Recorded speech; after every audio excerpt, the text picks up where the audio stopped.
Assalamualaikum warahmatullahi wabarakatuh. Kenapa banyak kiai yang ceria? Karena tadi satu-satunya cara kita menandingi hegemoni maksiat adalah pembawa taat itu ceria. Karena orang itu mesti mencari kebahagiaan. Sebab itu para nabi itu mengajarkan agama ini dengan cara yang bahagia.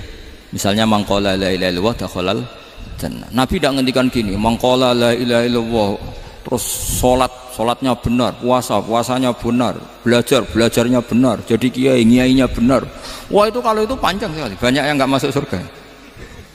Sementara kubu yang lain kampanye sudah tenang bersama bapaknya di surga. Lah kita kampanyenya, kon sholat ra mesti ditompo, puasa ra mesti ditompo. Wes repot, syaratnya ditompo ikhlas wangel, kowe ra bakal iso. Berarti maknane kan ra bakal mlebu swarga. Akhirnya wong kan mikir, wis sholat tetap ra swarga, poso tetap ra swarga, mendingan ra sholat. Jadi kita ini kan bersaing sama kampanye sebelah gitu. Makanya saya milih manhaj pokoknya Islam apik.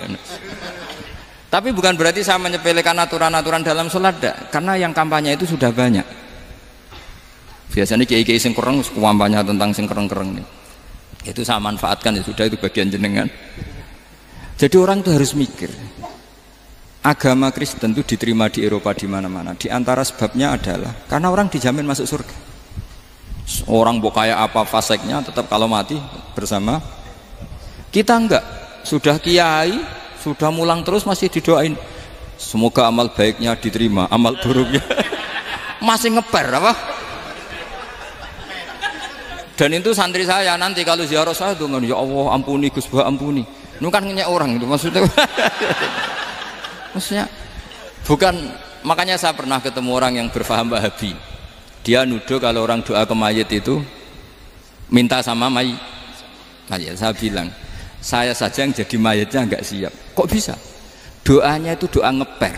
Masa sama gurunya bilang gini, Allahumma ingkana muhsinan fazid fi ihsani wa ingkana musian. Masa gurunya ditaklek? Jadi dia tidak yakin betul kalau gurunya muhsin. Masih ditaklek, jika guru saya baik maka gini ya Allah, jika guru saya buruk maka gini. Loh saya tuh gak pernah doain Mbah Mun gitu, tak anggap gak sopan. Jadi kalau saya berdoa, ya Allah jenengan izzihi apa ya, jenengan balas lah, izzihi anna anil muslimina khairan kasira wa antal ghafurur rahim wa anta gitu. Saya gak tega muni wa ingkana musian. Jadi kayak ada sopan ya. Lo kalau aku yang mati sapi lagi. Tak balik malah. Ingkana musia. Malah ada terusannya bahwa kadalik. Jadi makanya mereka kan sering pakai dalil. Andai kan tradisi itu benar, maka yang paling pertama melakukan itu sahabat. Selalu mereka berargumentasi kalau itu tradisi yang benar, maka pertama yang melakukan itu sahabat. Ya gak mungkin sahabat masa bilang ke Nabi ingkana. Bisa kafir berat kan? Masa kesolehannya?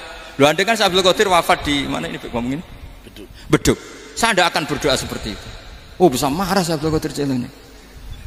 Masa kesalahan beliau di ingkana musinan sama ingkana musian. Jadi orang tuh harus mikir. Jadi saya dengan bukan berarti Gus Bah bid'ah menciptakan doa baru. Ini bukan urusan menciptakan. Orang yang punya sopan spontan seperti itu. Ini bukan urusan modifikasi doa Anda. Makanya kenapa para nabi itu tidak disolati dengan cara seperti itu. Langsung assalamualaikum ya Rasul.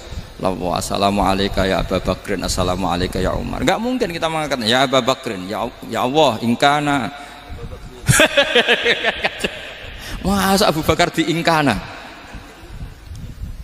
Kalau dia bukan kalau beliau ashabu Rasulillah pasti orang Sayyid itu dzurriyyatu Rasulillah pasti al-tahirin al-mutahhari. Guru-guru kita ini guru-guru kita.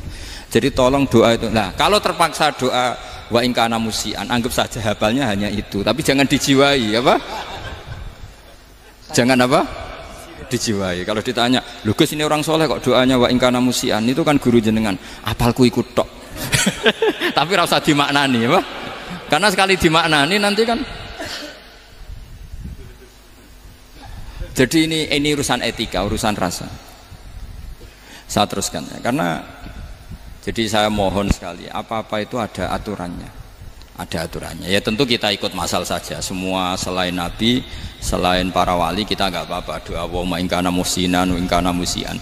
Tapi di hati kita sebetulnya ketika mengatakan ingkana musian itu, coro Jawa hanya rapalan. Rapalan itu ya sudah ngomong saja. Tapi nggak usah apa? Nggak usah dijiwai. Ya.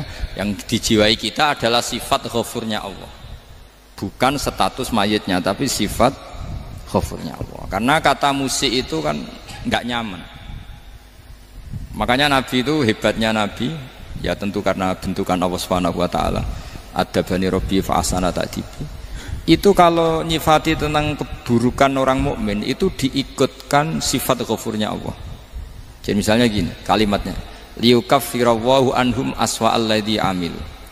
Atau sebagian ayat misalnya wa yukaffiru anhum sayiatihim.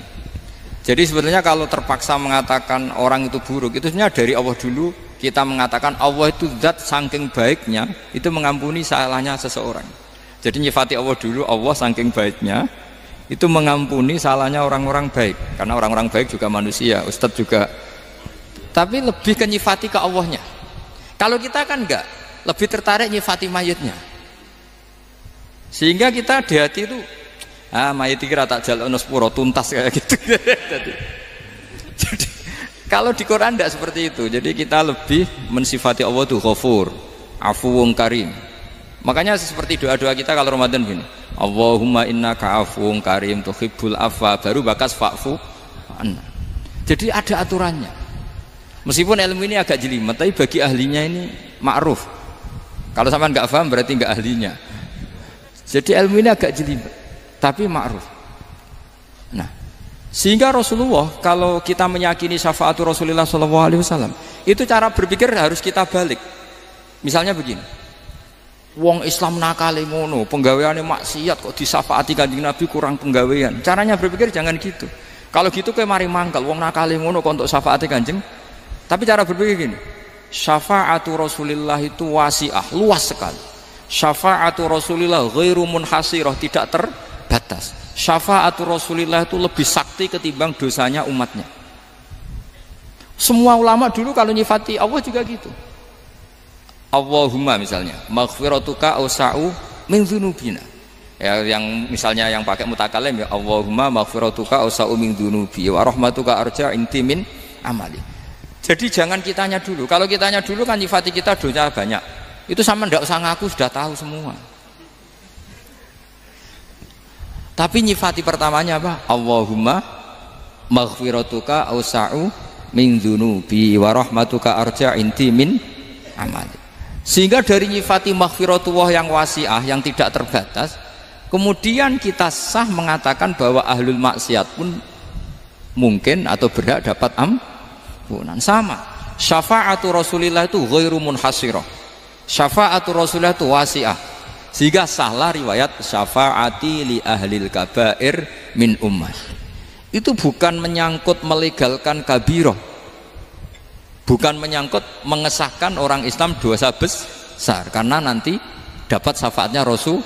Cara berpikir jangan gitu. Nanti kamu mentasjek, memberanikan orang melakukan maksiat berdasar iktimat syafaati Rasulillah. Itu jangan gitu cara berpikir, dibalik apa? Syafaatu Rasulullah awsa'u wa awsa'u, sangat luas.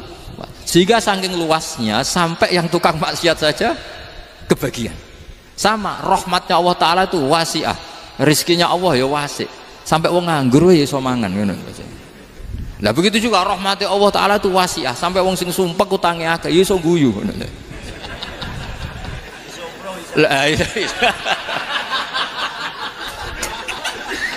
Tapi kalau dibalik, misalnya saya diprotes kiai, saya pernah juga diprotes, Gus umat kok mbok latih guyu padahal mereka maksiate akeh, hutangnya akeh, gini-gini. Karena kamu menyifati orangnya. Kalau menyifati orang ini sampean guyu haram. Utang jatuh tempo, sampean gak mikir dosa ndak? Dosa. Jadi kiai muridnya goblok kok kiai ini kurang tahajud itu ya dosa. Jadi kiai kok muridnya goblok tenang wae. Sementing untuk sowanan itu amatir ya gini.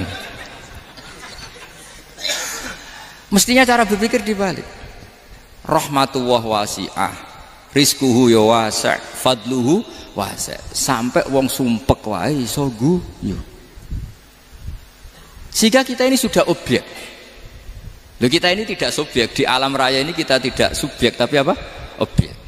Makanya saya berkali-kali mengatakan, mbok kayak apa sumpeknya kita, tetap wong iso guyu. Karena apa? Allah mensifati dirinya wa annahu wa adhaka wa abka. Allah itu adhaka, zat yang memberi orang iso guyu. Wa abka lan zat sing maringi wong iso nangis. Karena sifatnya Allah Ta'ala pasti nafidah, sifatnya Allah Ta'ala pasti terjadi. Dan kita objek. Makanya wong sumpek utange akeh, bojo ora percaya, tangga ora percaya, nak guyu banter-banter. Karena Allah ku adhaka, zat sing maringi guyu. Wa abka, sudah presiden, sudah gubernur, sudah menteri, nah Allah kepengin nangis no yo nangis. Coba ngeluhnya apa kalau misalnya jenengan seorang mantan presiden atau mantan gubernur, kadang anaknya calonan RT mbok menang bondak.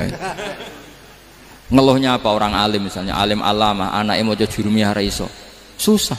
Kaya raya anaknya jadi pasien, susah. Allah punya cara untuk abegah, untuk bikin orang nangis.